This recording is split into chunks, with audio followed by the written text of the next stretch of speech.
Back again, another stream. So obviously, big news coming out about an hour ago.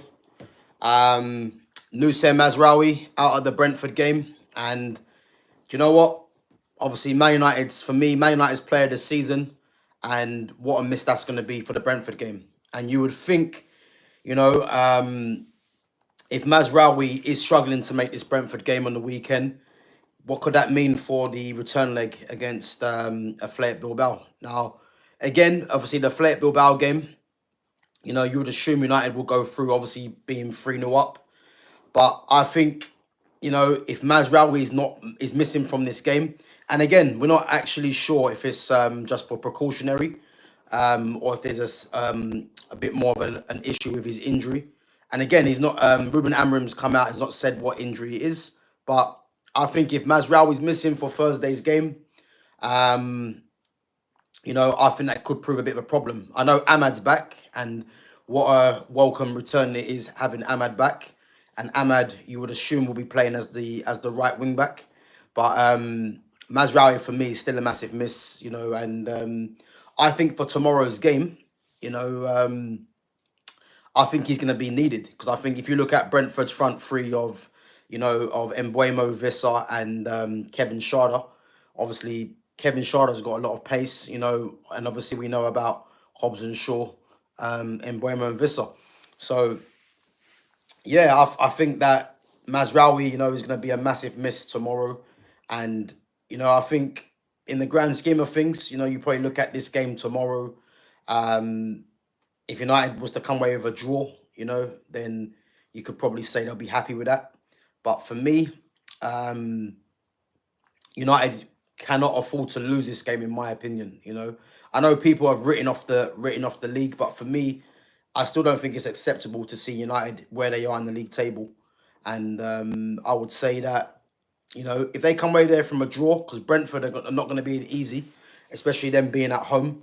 They just come off the back of a 2-0 victory against Nottingham Forest, and they're going to fancy their chances against Man United as well.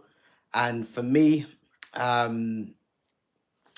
think that if United don't show up tomorrow, not tomorrow, sorry, on Sunday against Brentford, I could see Brentford at least winning the game by a couple of goals. So United are going to need to make sure that they're, that they are resting key players against for the second leg against Athletic Bilbao.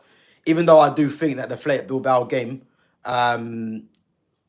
is well in United's favour.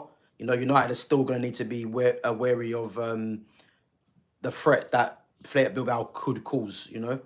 Big up to Avenger Thanos. Says, what football team do you support or do I like?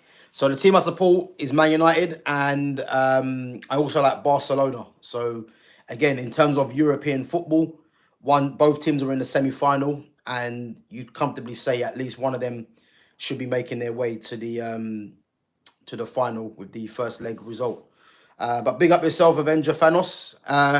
So yeah, for me, Mazraoui, massive miss, and as I said, I think against Brentford's front three tomorrow, I believe not having Mazraoui in there, Mr. Consistent, I think it's going to be a bit of an issue for United. But I think the team he'll probably play, I'll be shocked to see if he plays the exact team that played against Athletic Bilbao.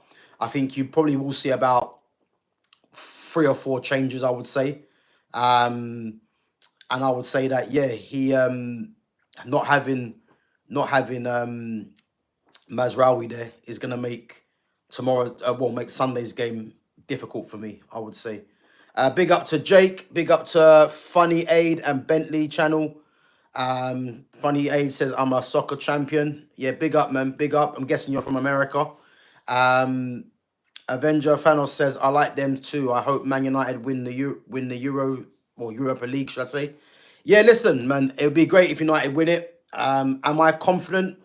I think after yesterday's result, I think you have to be optimistic. But again, United, how they've been this season, I think we can't really take things for granted. So I would say, this second leg, you do expect United to go through in the end. But, football's a mad game and anything can happen. So we'll have to just be patient. But United definitely in the driving seat. Big up to Poppy Baker. Poppy says, I love the accent. Yeah, big up. You know what? Yeah, when I listen back to my own accent, you know, I do think it's a bit off sometimes, but I'll take your word for it if you do like it. Yeah, but big up yourself. Big up to Jake. Big up to Alan Elliott as well. Guys, if it's your first time coming in, as I said, if you do enjoy the content, you know, make sure you smash that like button to help the channel grow. And again, make sure you subscribe to my channel and check out my other content. Guys, I'm only, what, about 20 away? No, sorry, 17 away from hitting 1K subscribers. So again, if you do like the content and you want to see more of my content, just smash that like button, help the channel to grow, and then subscribe to my channel. So obviously today talking about Noussair Mazraoui. And what does this mean for Ruben Amorim? So for me, I think someone like Mazraoui, the amount of games he has played this season, I think it was always inevitable that he was going to pick up a couple of injuries, you know. And for me, going into the, you know, to the last bit of the season where you're going to need someone like Mazraoui, I think the fact that he could be missing, well, the fact that he's missing from the game on Sunday, what does that mean long term? Does that mean he's going to miss the second leg or even the final? But I think he might just be precautionary, if I'm honest, you know. But I think that yeah, tomorrow's gonna Sunday's game's gonna be tough without Mazraoui there for sure. Because I think against that front three, you know, who are dynamic front three, Mbeumo, Visser, and Sharda, again, they're going for the European places as well. So, and the things as well, you know, I would like to see Lenny Yoro be rested, if I'm honest, because Lenny Yoro has been playing a few games as of late, and I'd like to see him at least get a bit of rest time, you know, preparing him for the second leg. And also, I'd like to see the likes of Casemiro be rested as well, because he's going to be needed for that second leg at Old Trafford against Athletic Bilbao. But we'll have to wait and see, because, again, there's no doubting that Mazraoui has been United's player of the season for me. And the fact that he could be missing for the second leg, again, that's not been confirmed. But, you know, Amorim hasn't really given away a lot to see if he's out for a bit more of a longer period. I think I'd expect him to be fit for the second leg, if I'm honest. But I think this game tomorrow, you know, you'd actually need Mazraoui up against that front three. So, yeah, that's going to be a bit of a tougher game. Big up to JDM Edits. So JDM says, name a car for an edit. Name a car. Okay, Lamborghini. Lambo, yeah? Big up. But yeah, so, yeah, Man United, obviously, you know, yesterday's result, you know, was a great result. And, yeah, Lambo, big up, man. Yesterday's result, you know, was a much needed result for the confidence. You know, obviously I know they were down to 10 men, but I think this competition is a must. And as I said, United look on course to go into that second leg with confidence and get through to the final. But Sunday's game against Brentford is going to be very tough for me. You know, it's going to be a very tough game. Again, Amorim needs to get the balance right in terms of, is he going to play more youngsters? You know, I'd expect to see Kobbie Mainoo start that game. You know, I think Mason Mount will start this game as well. You know, who else? I think you're going to see... I think we're just to see if Dorgu plays. I think Dorgu's been playing quite a lot of football, and he will start the second leg. But if I'm Amorim, I'd probably rest Dorgu and let Harry Amas play. You know, again, Lenny Yoro for me needs to be rested, but Lenny Yoro is someone that needs to play in this game because of the threat that that Brentford possess. You know, and again, I would expect Brentford to win this game because the form that Brentford have been on has been very good. You know, they've got two players in Mbeumo and Visser, you know, that are performing, you know, as good as anyone in this league. And for me, they will cause a lot of problems for sure, you know. And yeah, it's going to be a tough game. So yeah, but only meant to be a quick one, guys. Just want to, yeah, just obviously news that Mazraoui is out of the Brentford game, and interested to see what team Amorim goes with and who he puts in who he puts in replacing Mazraoui. You'd probably expect Ahmad. I know Ahmad's just come back, but I think Ahmad might play right wing back. Big up to Zach Lundy. Says, yo, bro, how you doing, man? Yeah, I'm all good, bro. Big up yourself for coming on. As I said, if it's your first time in there, make sure you smash that like button. And as I said, make sure you subscribe to my channel if you enjoy the content. And check out my other content. Guys, if you want to check out my recent upload today, I done a player spotlight that I've been doing on a certain Lamine Yamal. You know, for me, currently the best player in the world, you know, at 17 years of age. So yeah, if you do like my content, make sure you check that out. So I break down obviously why he's the current best player in the world, and I compare him to some of the greats that Barcelona have had as well in recent times. So yeah, if you do like the content, as I said, make sure you check that out. But yeah, as I said, I think Sunday's game against Brentford is going to be a tough watch. You know, again, I don't expect United to play good football. You know, I think we've been saying that for the whole season.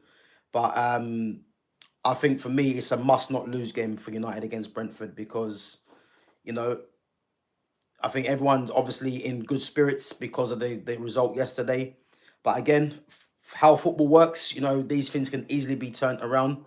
Because could you imagine if United get beat on Sunday and then somehow Athletic Bilbao turn around the result, you know, which is unlikely, but you never know. And just going on with Athletic Bilbao, I think they were pretty poor yesterday, to be honest, as well. I don't think they posed any sort of threat that much, to be honest with you. And I know going down to 10 men played a big part in it. And I think if they didn't go down to 10 men, I actually think that the game would have been a lot more tighter. I think, you know, United in the end could have won it 2-1, could have gone 1-1. But I think the 10 men killed them really. But yeah, I think they're gonna wanna come back in the second leg. But we'll have to just wait and see yeah, how that pans out really. But as I said, yeah, going back to Mazraoui. Yeah, Mazraoui, not sure what kind of injury he's got, but you know, it's looking like it's looking like he's definitely out this game on Sunday, and we'll have to wait and see what happens on Thursday, you know.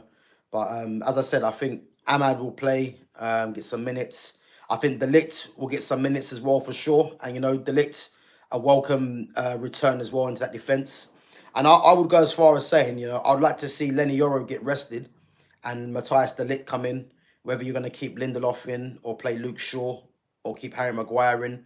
But I think Lenny Yoro does need to be rested. The midfield, as I said, Casemiro for me, I think he needs to be rested for the second leg. You know, he's going to play Bruno, so there's no point talking about that. And going forwards, I want to see Cheeto play, you know, because Cheeto needs to get some game time, but I think he's probably going to start Rasmus Højlund again. But yeah, we'll have to wait and see. But guys, yeah, only a quick one anyway. But yeah, make sure you subscribe to my channel. Make sure you smash that like button. And make sure, guys, as well, you check out my my upload from today on Lamine Yamal. You know, as I said, 17 years of age, currently the best player in the world. And I think I'll go as far as saying, tell me a time when you remembered where a 17-year-old has been the best player in the world. I don't think that's ever happened. You know, not even Messi and Neymar, you know, have done that. You know, so Lamine Yamal is the best player in the world at 17. You know, that's unheard of. Because I don't remember any 17-year-old, you know, that's been named as the best player in the world. And again, no one's really going to argue that he isn't the best player in the world, you know, and that's how good he is. So as I said, yeah, make sure you check out my content and let me know what you think, guys. So yeah, I will be back possibly tomorrow. You know, if there's any news that's breaking. Man City playing tonight against who are they playing? They're playing against Wolves, and again, that won't be an easy game for Man City because Wolves at the moment, I think they're on what, a 5-game winning streak. You know, obviously they've got Matthias Cunha in there as well. So yeah, I think it's going to be a hard game for Man City, but I'd expect Man City to get over the line. MME Dits, stop spamming the chat, man. I will get back to it, man. Just relax. I will get back. Yeah, I will get back, man. Stop spamming. Let's stop spamming the chats, but I will get back 100%. But for me, Man City, if they win tonight, they're 3 points off of Arsenal. They're 3 points off of Arsenal, and you know that puts the pressure on Arsenal because Arsenal have got Bournemouth on Saturday, and you'd expect them to change their the majority of their lineup, and I would say personally that you know, yeah, I would say that if they change that lineup, as I said, I could see them dropping points, and their next game's Liverpool as well. Could you imagine if Bournemouth beat Arsenal? Well, City beat Wolves, Bournemouth beat Arsenal, and then City win the next league game, and then Arsenal get beat by Liverpool. That makes it all square on points, and that puts the pressure firmly on Arteta. So, as I said, yeah, it's gonna be interesting for sure. But yeah, we'll have to wait and see.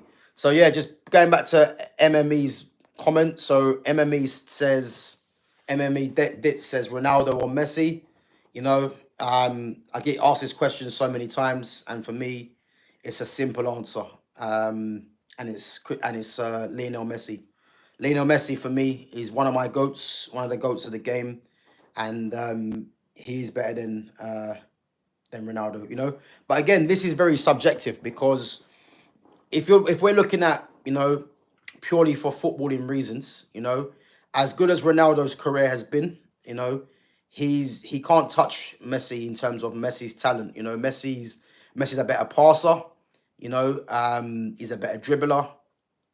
You know, if we're talking about ball manipulation, you know, touch, Messi's better at that. You know, Ronaldo in terms of numbers, he's obviously adapted his game to just get numbers. But I prefer the Ronaldo when he was at Man United, where he was a tricky winger. But obviously, as his career's gone on, you know, he's just got insane amount of numbers, which again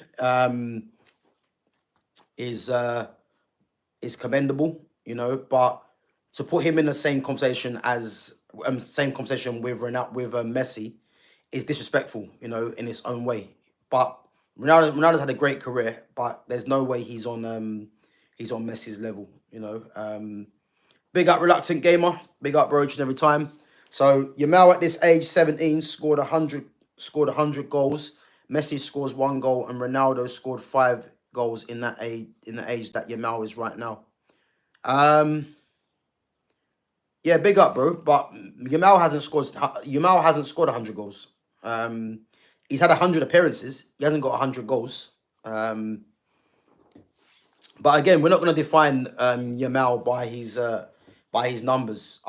As I said today, if you've seen my my take on Yamal today, Yamal, I don't believe is going to get the kind of numbers that Messi and Ronaldo got. I don't believe, you know. I think the only way that might happen, because if you look at him playing now, he's playing with Lewandowski and Rafinha, and Lewandowski obviously is a marksman, you know, obviously experienced as well, and the same with Rafinha. So Yamal can't just if Yamal's greedy basically, then you're gonna have those players obviously looking at him and saying, you know, he needs to be creating for them. On the other hand, you know, when if other players come in and obviously they replace Lewandowski and Rafinha, then you might see Yamal take up a different kind of structure in the team, where he might want to be a bit more hungry and get more goals. But as I said, I don't believe he'll get the same amount of numbers as Messi and Ronaldo, personally. But you know, that could change. We never know. But I think we're not going to define Yamal by his numbers for sure. Yeah. I thought you meant 2022. Like he hasn't got 100 goals. He's got 100 appearances. And I believe he's got 49 GA. For club and country, I believe, But as I said, to have a player that's 17 years of age and he's the best player in the world is unheard of. And as I said, not even Messi, Neymar, or Ronaldo even had that. Big up to Sham, 100%. Yamal needs to do this for the next 10 years. Yeah, 100% he does. And for me, the way he's going, he's going to do that clearly. And if he stays clear of injury, then again, I'd expect Yamal to dominate football for years to come. And as I said, he's going to be at a Barcelona team that you would expect to be competing for the top honours, and if their team is balanced, and their players grow together, especially their young players, there's no reason why not. Why Yamal won't, as I say, dominate for the next couple of years. And I think what's crucial about someone like Yamal is that a lot of players you see, they get found out after a couple of seasons. But I think the reason why Yamal won't get found out, because Yamal has a lot of qualities to his game. The guy can pass, he can shoot, he can dribble, his crossing is unbelievable. And he's only going to get better with experience. So for me, there's no worry for me that this guy is not going to go on to dominate football over the next 10 years. I just think he needs to stay clear of injury. And I think him playing in Spain as well, you would expect him to stay clear of injury. I think if he was to, which is not ever going to happen, come to the Premiership, just like what happened to Eden Hazard, his career could be cut short. But for me, as long as he stays at Barcelona, I don't really worry for his injuries really, because that league ain't really like that, And Champions League, La Liga, he's gonna dominate. And as I said, he's the closest player that I've seen with a mix of Messi and Neymar, easily. Gamer says, Yamal needs to score more than 20 to 30 goals to come close to Ronaldo and Messi in numbers, goals. Very hard to do. So, I agree. And as I said, from what I'm seeing of Lamine Yamal right now, I don't think Yamal is going to be a 20 to 30 goals season player. I don't think he's that kind of player. He's more of a creator for me, When Lionel Messi came through, again, very similar. I didn't really see him as someone that was going to score that amount of goals. But again, because of the status of Messi, he was allowed to play as a false nine, especially under Pep, where they had David Villa on the left and Pedro on the right. And that's where his goals came from, and then from there, he just kept being consistent. And as I said, with Yamal, because Yamal's got Lewandowski there, who ain't going to be around forever, and Rafinha, Yamal has to have some sort of adaptability to his game, where he can't just go and do it all on his own, because those experienced players will get onto him, But I think once those players do eventually move on and they get new players in, Yamal will be the more senior guy in that front line. So you never know. He might go and just try and do things on his own, and then his numbers might go up from there. And again, he might even be the penalty taker in a few years' time as well. So all these things might play its part. Big up to Knights Rider says, what about Harry Yamal that plays for your Man United? Well, the thing is, I've been seeing this. Obviously, Harry Maguire, obviously the first goal United scored with the Casemiro header. Obviously, Maguire on the wing, just twisting and turning. I called him Frank Ribery. The amount of times he was just cutting back and then going back to try and get down the line and cross it in. So I called him Frank Ribery. I think Harry Yamal's a bit taking it too far. Harry Donner. I don't mind Harry Donner. Yeah, that's a good one. Or Chicken Donner, you can call him. Lamb Donner. But Harry Yamal, yeah. I think that's pushing it a little bit, to be honest with you. But yeah, man, I think Maguire deserves his credit, because again, I'm not one of Maguire's biggest fans, but I think you have to give credit where it's due, and especially in this Europa League, he's come up trumps just like Casemiro, and yeah, they have to be given their credit. But I think what's important though is, as I said yesterday, I don't want Man United fans to be getting too overexcited, because the amount of times I'm hearing now that a lot of these players now deserve their chance because they've beaten 10 men Athletic Bilbao. A lot of these players still need to go. The likes of Rasmus Højlund, Alejandro Garnacho. I still want to see Bruno moved on, even though that's not going to happen. Victor Lindelof. Ugarte is not good enough for me. Nowhere near good enough. Maguire. These Dallo. These guys for me are still not the future that Man United should be hanging their hat on. So nothing changes. Mason Mount, Luke Shaw. Nothing changes for me. So good result yesterday, but I think in hindsight we was never expecting that. But I think Man United still need to be serious and look in the summer if they can move these players on, for sure. Big up to Abbas Monte says Men Pro. I'm not sure what that means, but big up yourself. So yeah, that's what I would say. But yeah, there's a lot of work to do. And as I say, Mazraoui's out now of this game, and personally, I believe that makes it a harder game for United now. Even manager might say he wasn't going to play him in the first place, but as I said, I think against that front three of Mbuemo, Vissa, and Johan Visa, 3 players with pace, 3 players with strength, and these guys are scoring goals as well. It's going to make it a tough game away from home for United. But again, all eyes are on next Thursday, and you'd expect United to see the job through. And let's hope that Mazraoui is fit, and let's hope that he's ready for this second leg. But yeah, we'll have to wait and see. But next week, guys, is going to be, I think this is where the penultimate games are now, because you've got Arsenal, Chelsea are through to the final. There's no way that Gardens are coming back into this. Tottenham have got a tough away trip, but you expect them to come through that. United, again, you expect them to secure the win or to secure the tie. Arsenal on Tuesday, it could be meltdown for the fan base, for the Arsenal fan base, because as I keep saying, Champions League against PSG, you'd expect PSG to see that through.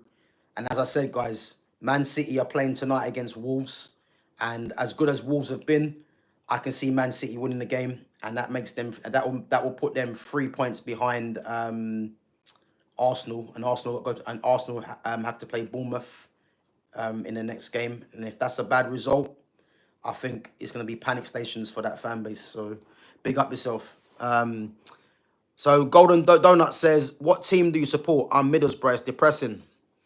We're a Middlesbrough in the league at the moment in the Championship, under Carrick. Yeah, listen, Sham, you're not wrong, man. Man United is depressing. Yeah. Even after that result yesterday, I think, yeah, it is depressing watching this team. I think yesterday's game I was more shocked. But my standards for Man United are always high, because I've watched United when they were at the top, and to see what they've become now, it's frustrating. I like seeing good football, and this club haven't played good football for a while now, and I think too many of the best players have been let go or have been ridiculed by this fan base. So I just hope next season, we can at least start watching some good football. But there's a long way ahead for me still with this manager, because as I keep saying, he needs to navigate his way to this final and win it. So Golden Donut says, "Oh, they're ninth in the championship. Oh, I thought they were higher than that. I heard you got. I think there's is it Hayden Hackney, who plays for Middlesbrough. I think he's been linked with FC Porto, and I think they tried to get him. I think was it last summer as well. He looks like a quite a decent player. I think they had was it Britt Assombalonga as well, who played for them, striker. I think he's moved on as well. But yeah, no, Carrick, man. I think Carrick's a good coach, to be fair. Whether he stays there long term, I'm not too sure. But we have to wait and see. We have Coventry on Saturday, but I'm not excited. Oh, so what? Carrick versus Lampard. Okay. Battle of the two English midfielders. Okay, or former English midfielders. For me, I think Carrick. If anyone knows when Carrick was at Man United, how Carrick didn't play more for England, and in a sense, it's because he was behind the likes of Gerrard, Scholes, and Lampard. But Carrick was the missing piece in the puzzle for that team, you know, because this country were hell bent on playing Lampard and Gerrard together, which meant that Paul Scholes, who was the most cultured midfielder out of all four of them, had to play as a left winger, you know, and Carrick was nowhere to be seen. But the midfield should have been Carrick, Scholes, and Gerrard. That's what it should have been. But again, these people didn't really see it, you know. But what a player Carrick was, man. Very underrated. Sham 100 says, "How old are you, Gav?" Good question. How old do you think I am, first and foremost? And I'll let you know. Because I think you might be shocked, but no one's asked me that before. I don't think so. But yeah, how old do you think I am? How old do you think I am? And be generous as well.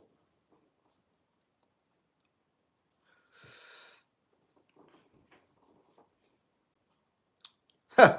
35. I thought you were gonna say younger, to be fair, you know, but I'll take 35.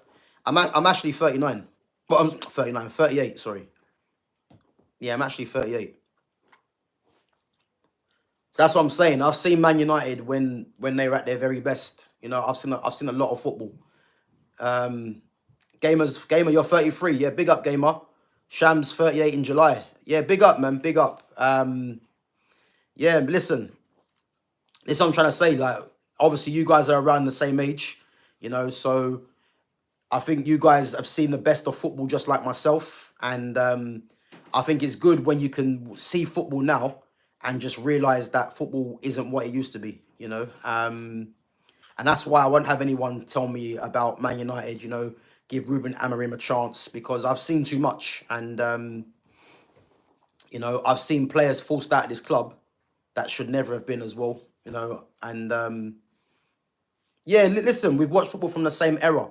I'll give you a couple of names that, you know, when I hear a lot of these fans big up certain players, you know, I'll give you a couple of names playing in Serie A. So you would remember players like Gabriel Batistuta, Enrico Chiesa, who's the father of Federico Chiesa, Giuseppe Signori, you know, Zvonimir Boban, former AC Milan, obviously Roberto Baggio. You know what I mean? These are the kind of players that I was brought up on. It's playing in Serie A. You know, R9 at Inter Milan when he was just destroying everyone. You know, if anyone remembers the combination of Adriano and Ibrahimovic at Inter Milan, I mean, that's probably one of the most dangerous partnerships I've ever seen. You know, you had two players that were identical. The only difference was one was left-footed, one was right-footed. And if anyone played Pro Evolution back in the day, you would know when you're playing that game, all you got to do is get it on a certain angle with a shot, and it's going in every time, you know. So, yeah, that's the era I've come from. You know, I've seen some real top-class players, and a lot of them players as well were never regarded as, you know, the best players in the world. Could you imagine if them players were in this era now? So Gamer says, I watched England versus Brazil World Cup when I was 5 years old. Was unbelievable. Was at school. What I can't actually remember that game. Was that when what was that when when Pele was playing. Was it Pele against Bobby Moore? Is that the one? So I can't actually remember that one.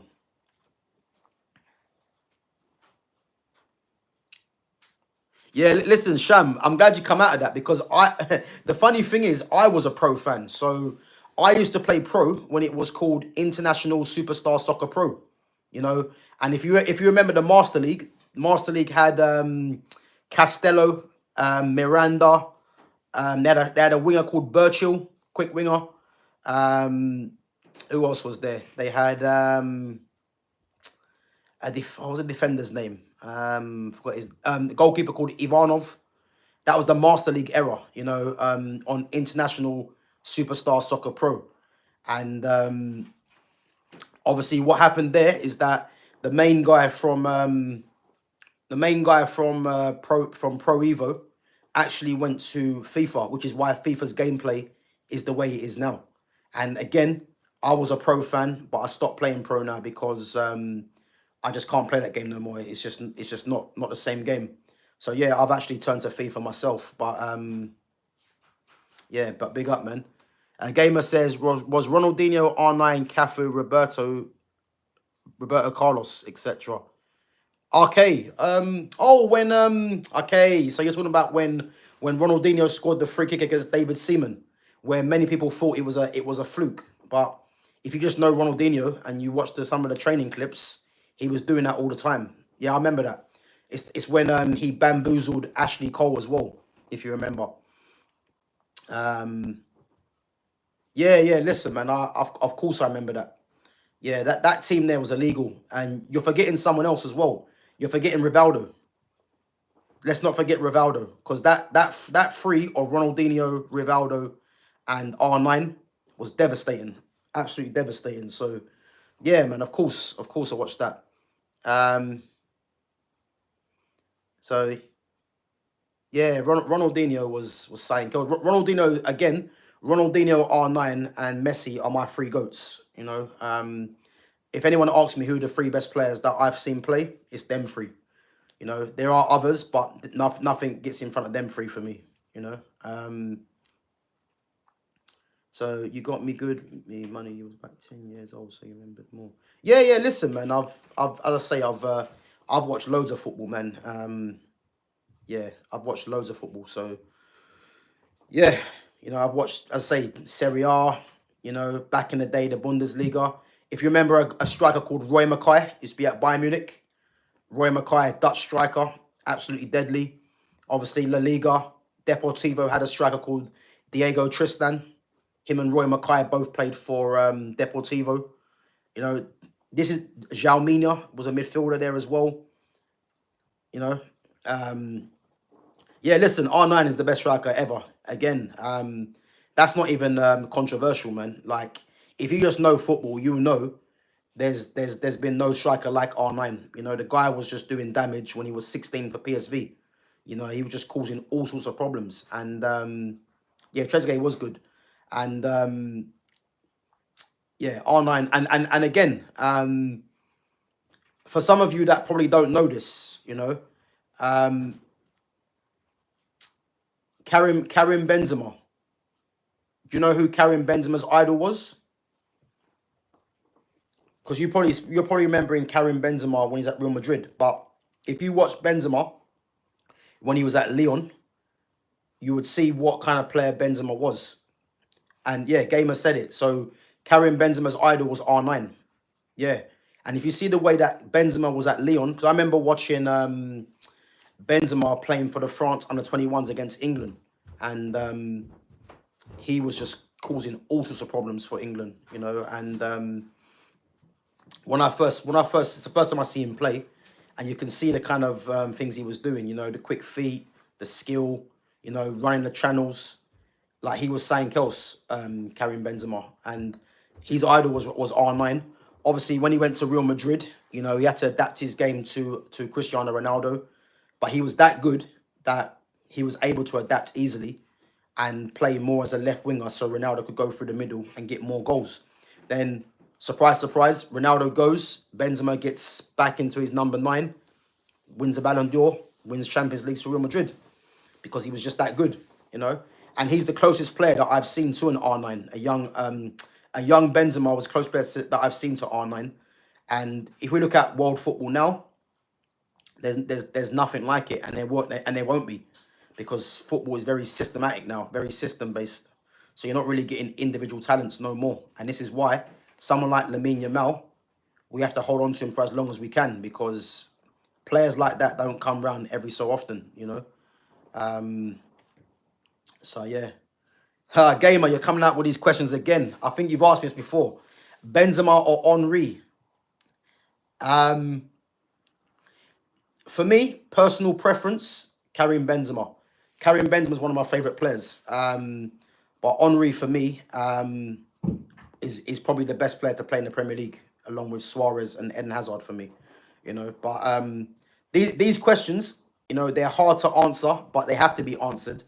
But I'm going to say Karim Benzema, personally, for me. Because, yeah, he was supposed to go to Man United, Sham, Benzema.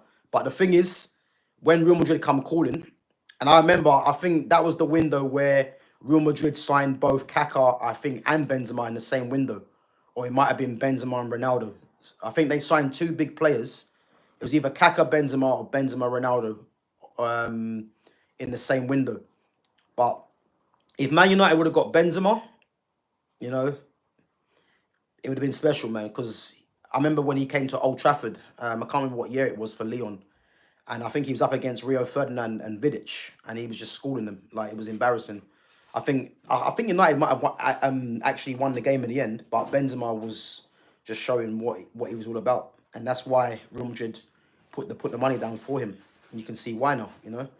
But yeah, man, top player Benzema. As I said, if you look at the era of the strikers, where they had Benzema, Luis Suarez, Lewandowski, Harry Kane, all in their prime, you know, that's a hard four to put in order. But for me, and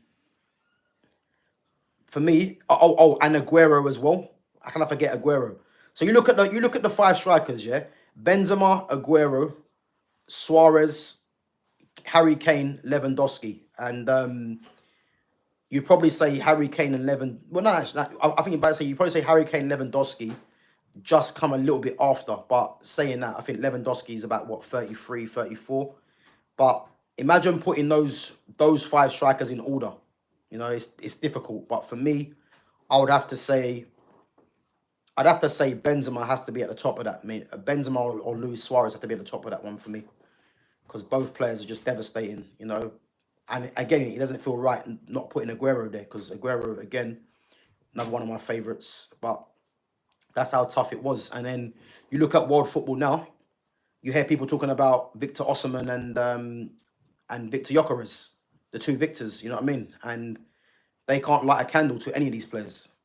So this is this is how much football has dropped off, you know. Yeah, Ronaldinho was supposed to go to PSG, to Man United, but went to PSG. Yeah, of course. And again, Ronaldinho, man. Like when you're seeing the inverted now, the right foot is on the left, just know it came from Ronaldinho. He started that off at Barcelona. Because now then you saw Neymar, Hazard, Alexis Sanchez. You now see other players doing it. The Rafael Leaos and all these kind of players that are not nowhere near the level. But Ronaldinho is the one that started that off, you know, with the inverted, the right foot on the left, you know. And obviously Henry played out there as well. But Ronaldinho was the one that that started that. So Sham says CR7 took the shine from Benzema. That's why he's not rated as high. Only we know how good Benzema is. Bro, listen, you've hit the nail on the head. I think what it is with people, again, because CR7 was a bigger profile, you know, he got the numbers and that. People were actually looking at Benzema as any guy. But people were forgetting that Benzema was the young wonder kid, you know, that went to Real Madrid. It's just that he was unfortunate to come to Real Madrid at the same time as Ronaldo, who was a big personality, you know. And let's get it right as well. Ronaldo deserved the career that he had because the work that he put into it. But in terms of natural talent, pure ability, he wasn't better than Benzema. But Benzema was humble enough to adapt his game to playing as a left winger to allow Ronaldo really to get the limelight, you know. So this is why when people say, you know, is CR7 better than Messi? He's not, because Ronaldo adapted his game to becoming a goal scorer.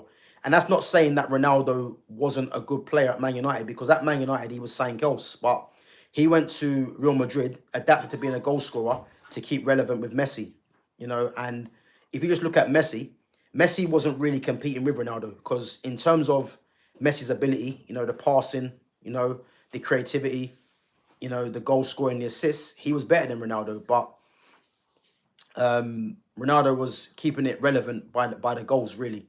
But if we're just talking about just pure footballing aesthetics, then Messi's in a league of his own, really, when it comes to him and Ronaldo. Newcastle leads in Celtic linked with Ronaldinho in 2003, also with Man United. Yeah, listen, to think that Newcastle leads in Celtic were linked with Ronaldinho, you know, is madness. And the thing is, I don't really want to be hearing that again. But yeah, man, what a player Ronaldinho was. Great player.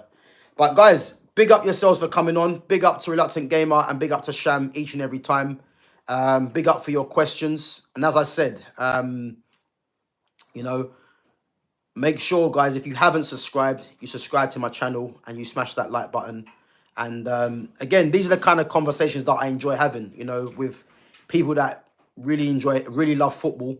You know, even if it's comments from even if it's players from the past, you know, these are the kind of comments that I like, man. So keep your questions coming, guys, because as I said, there's so much to speak on from players of the past and even players now. And as I said, big up everyone for coming on and contributing to the channel. And guys, I'm going to be back possibly tomorrow. I'm not sure yet. But as I say, make sure you got your notifications on and so you can see when I go live. And as I said, Mazraoui out for the game against Brentford on Sunday. You know, it makes it harder for United, in my opinion. But bigger game, obviously, on Thursday in the Europa League, which you expect, as I say, you expect United to get over the line. Yeah, Man City are playing today. They're playing against Wolves, and as I said, if they win this game, they're 3 points behind Arsenal before Arsenal play Bournemouth. So yeah, it's going to be interesting. But yeah, big up, guys, for coming on, and make sure you smash that like button. Make sure you subscribe to my channel, and I'm going to catch you guys in a bit. Take it easy.